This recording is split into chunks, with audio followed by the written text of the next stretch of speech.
Just over a month ago, I bouldered for the first time and I absolutely fell in love. And I decided that in 1 year, I'm gonna get a V6. Today marks the start of month 2. As you can see in the background, I am taking a liking to Tomoa. He is one of the best climbers in the world from Japan. And I really like his mentality, training style, and his just overall climbing ability. And I'm modeling my training and my lifestyle to achieve my goal like him. There's really not that many videos of Tomoa online talking about his training, but pretty much I get the sense that he climbs a lot, doesn't do a lot of strength and conditioning. For this week's video, I decided to take you on a day of training as of now for me to achieve this goal of getting a V6 in 1 year, and my training plan will definitely change over time. Good morning, the YouTubes. Welcome back to the channel, and today we're going to be doing a day of training on my journey to climbing V6 within 1 year. At this point, I've done a little bit more V3s, working on my technique, feeling more comfortable being on the wall, and not being scared of heights anymore. Well, for the most part. Yay! Yeah, that's cool. Today we got an action-packed filled day, getting my snack pack ready for the day, going to roll with my buddy, aka jujitsu, because we're not just crawling on the walls, we're crawling on the mat. But I will be climbing today, so we do have a climbing session later. That climbing session is going to be doing a lot of different things, doing some of my projects. I think there's like 3 projects, like V3 and V4s that I know I can get, so I'm gonna get it today. Positivity is key. Focusing on things I need to work on, and then after that, I don't know what we're doing today. Anyway, I'm running late, so let's get going. All right, so these are today's snacks, maybe a meal between jiu-jitsu and climbing. I'm starting off this morning with a couple of these just for quick energy: mango and blueberry fruit bar. Then we got this watermelon and blueberry again. Oh, welcome back. This like watermelon and blueberry candy I got from Target. Sometimes I just like having a little bit of candy during the climbing sessions when I need a boost of glucose. I don't know why I said it like that. And then I'm pretty tired today, so I got 2 Celsius, which is really not healthy at all. But I make sure I don't get the carbonated one because it like destroyed my cavities, and my dentist was like, "What are you drinking? Battery acid?" basically. So those are the green tea ones, and this is my hydration. I'm gonna dilute with water for the rest of the day. So snack pack. I made sure to get a little bit of the fruit bar and some caffeine on the way to my buddy's place so that I can digest a little bit before I start rolling around. Otherwise I'll throw up in my mouth. May not be food, but it's fuel. Chug, chug, chug. Ugh.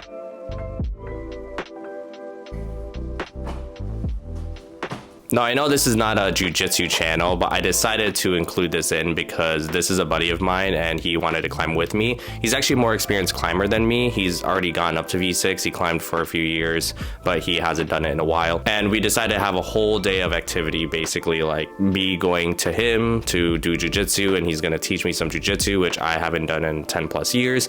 And then we'll go to my gym and climb, and I can learn a little thing or two from him. I think I said it earlier, by modeling my training like Tomoa, the stereotype in Japan is that they don't do a lot of strength and conditioning, like heavy lifting or relying on strength like other Western climbers. And that is because their mentality is, you know, they're probably not going to be as strong as people that are bigger with more muscles than them, but they focus a lot on technique and body placement. That makes them really, really good and technical. And I also think it makes them, you know, be able to climb for basically every day because they're not really forcing their muscles or straining their muscles too much, but a lot of his technique. And then over time, you kind of build that farmer strength, right? Like repetition builds strength.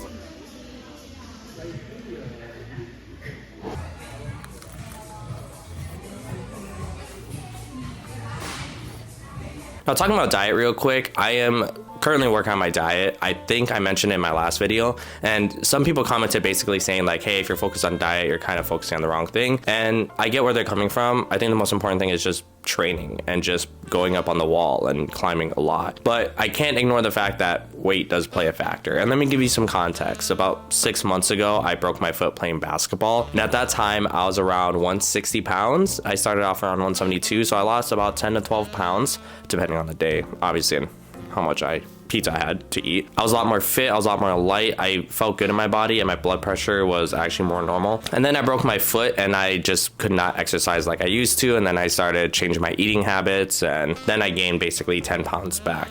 without working out. So really the weight I gained was just fat. And I think just gaining 10 pounds of fat is probably not great for my climbing because it's just unnecessary weight. And so I really want to focus on getting rid of that unnecessary fat. And a lot of it has to do with dieting. And so I want to focus on eating the right foods, but also eating a little bit lighter, maybe not eating as heavy, dense foods that can make me feel bloated before sessions, but also have enough protein for recovery. So those are all things I'm still figuring out. I mean to get some glucose in me, even though I just ate lunch because I'm a fatty. All right, it's about a 40-minute drive away, and we're gonna climb for probably a few hours, then go home and maybe cry and die slowly on the couch. Oh, that is good.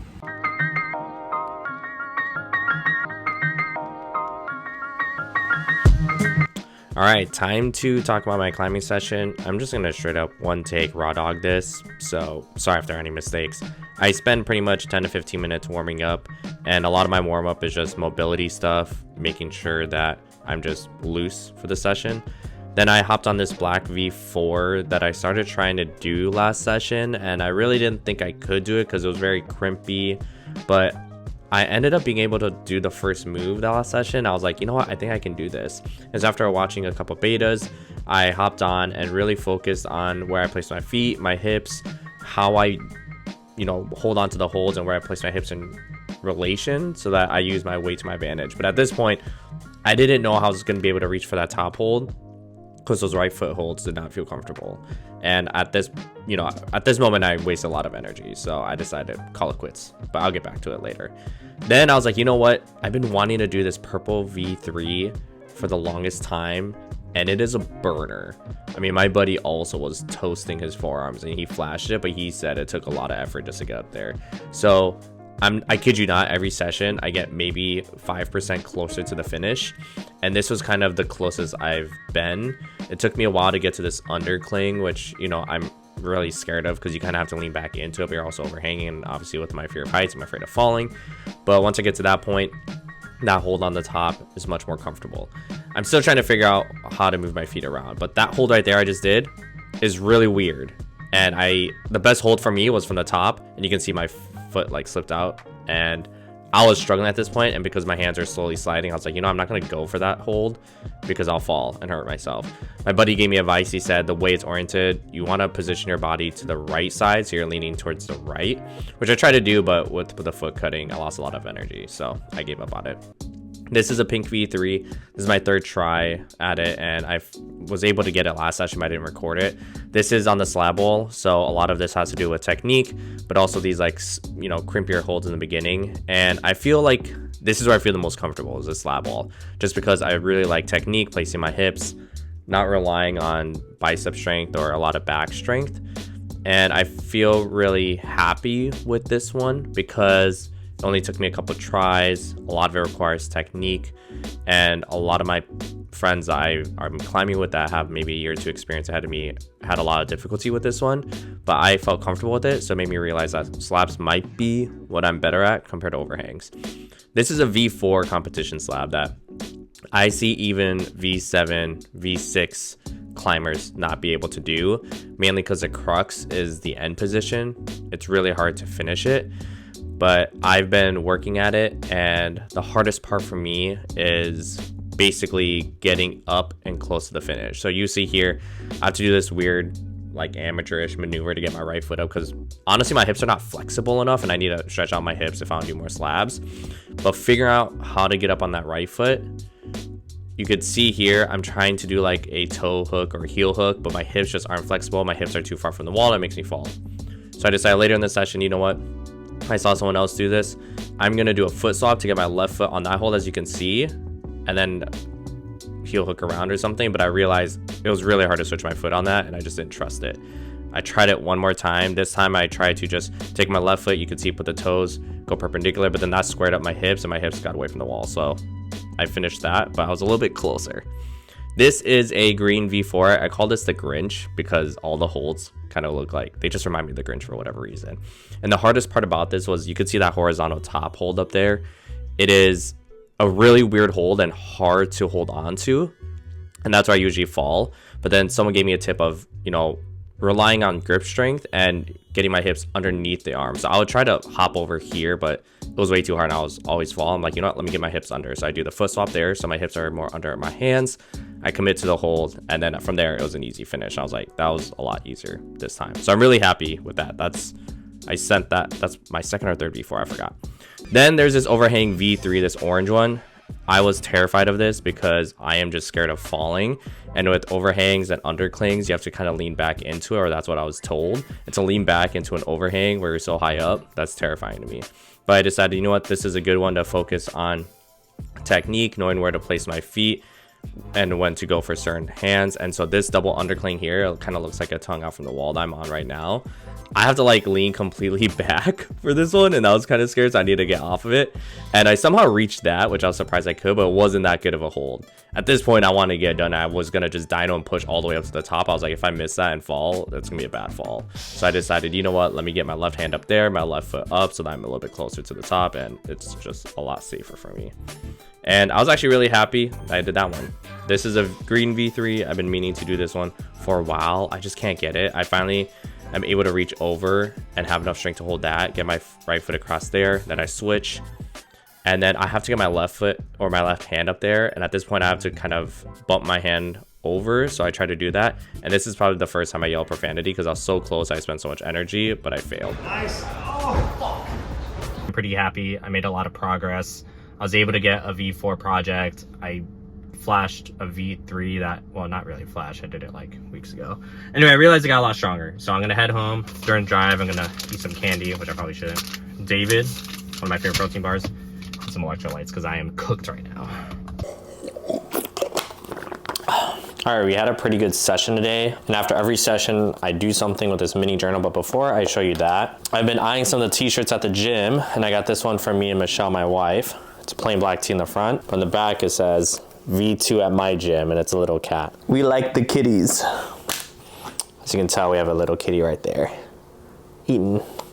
So yeah, what I've been starting to do is every session I write down 2 things that I did well in, like what I improved on, and then 1 thing I need to work on. This kind of does 2 things for me. First, writing down the good things helps me visualize or basically put on paper that I am improving, that I am getting better. And I think this helps with my mentality, but also getting over plateaus. I think a big part of plateaus is mentality, feeling like that your skill level, your strength has capped off and that's just what it's meant to be, and you're not supposed to get over the plateau. And I think that's not true. You can always be getting better. And if you find small improvements in your day, whether that's, you know, I've been doing certain holds better, I've been working my weaknesses, and or I even got 1 step further on a project. I feel like writing that down can really help you get over these plateaus and reminds you that you are getting better. The second thing it does is writing down my weakness, obviously, is I can look at it in the future and be like, okay, this session, I need to work on this thing, and it gives me a goal for that session. So obviously, since I just started climbing, I don't have that much information here, but 11.8.2025.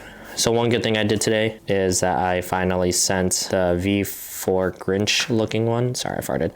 Grinch looking one, and I got better at committing to like the holds, just trusting my hands. And I felt like this was the theme of today. The second thing I did really well on was the green corner V3. Got a few steps closer. And then what could I work on? Honestly, this sounds like a cop-out, but it's true. I need to work better on my falling. I feel like I fell a little unsafe today, and I really don't want to injure myself, so work on falling properly.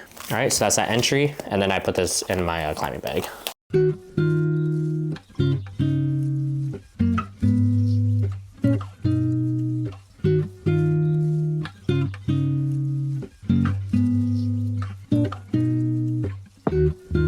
Good evening, happy people. It is about 11:39 p.m. right now. This whole evening, I pretty much just chilled and played League of Legends with some friends. I'm back on the grind. It's really bad, but I just needed a little break from even thinking about climbing because I've just been utterly obsessed with it. For the past month, I have had a lot of fun just climbing. Today I was able to send that V4 Grinch green looking thing, and I've been able to send a couple V3s. I remember a month ago looking at and thinking there's no way I'll be able to do that within a few months. And just looking back on that progress has been a very, positive experience for me, making me realize that, wow, I've progressed really relatively quickly.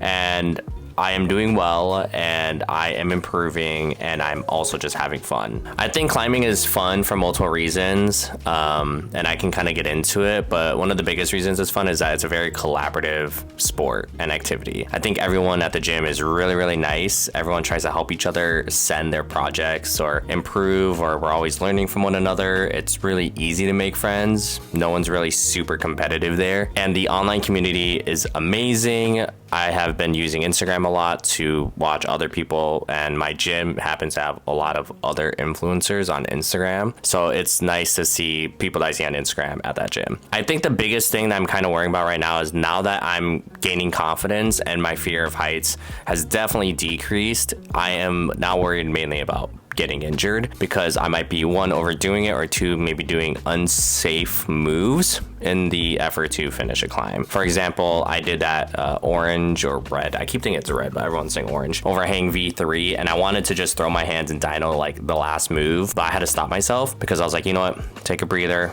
do good form, because you don't want to miss it and fall awkwardly and break something. And that is something that I have to consciously teach myself, is just making sure I'm working on technique and not muscle through things. Because I really think that in order for me to get to V6 within a year efficiently and effectively without hurting myself, I really have to focus on good form, and it's better to form good habits now than breaking bad habits later. Anyway, I really appreciate everyone that showed me love on the last video. I didn't expect the first video to get more than even 10 views, and 1,000 views is amazing for a first video. Let me know if you like these kind of vlog style videos, because I find that when I record a lot of clips throughout the week, a lot of it ends up getting or being unused anyway, and I think it's a little bit more fun to kind of live vlog and edit it rather than just recording clips and doing voiceovers about my progress, because that can get a little boring. But I think it's fun to record kind of day of and kind of insight over the week of training. So let me know what you think in the comments, and if you want to see me hit my V6 within a year, make sure you subscribe. All right, I talked too much already. Bye.